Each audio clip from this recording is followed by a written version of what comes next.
اگر ہم سے غلطی ہو جائے تو ابلیس کی طرح دلیر نہیں ہونا چاہیے بلکہ معافی مانگ لینی چاہیے، کیونکہ ہم ابن آدم ہیں، ابن ابلیس نہیں۔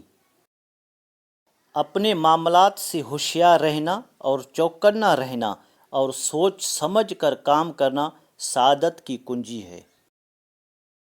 کسی کی پہچان علم سے نہیں ہوتی بلکہ ادب سے ہوتی ہے، کیونکہ علم تو ابلیس کے پاس بھی تھا لیکن وہ ادب سے محروم تھا۔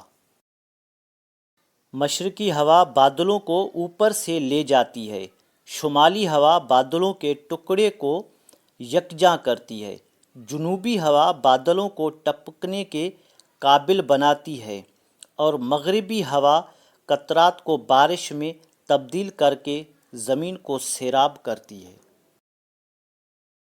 جو دوست مشکل وقت میں کام نہ آئے اس سے بچو، کیونکہ وہ تمہارا سب سے بڑا دشمن ہے۔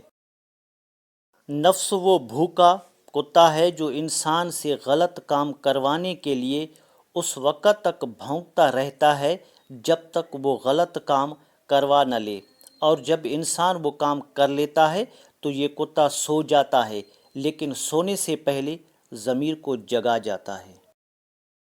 دعوت قبول کرنے والے میں امیر و غریب کا فرق مت کر، اور راہ دور ہونے کی وجہ سے دعوت رد نہ کر۔ السلام علیکم دوستو، اگر آپ کو ہماری کاوش پسند آئی ہے تو ویڈیو کو لائک، شیئر اور سبسکرائب کریں تاکہ ہماری ہر آنے والی ویڈیو آپ تک پہنچتی رہے۔ ہمیشہ آپ کو صحیح راستہ دکھاؤں گا۔ شکریہ۔ اللہ حافظ۔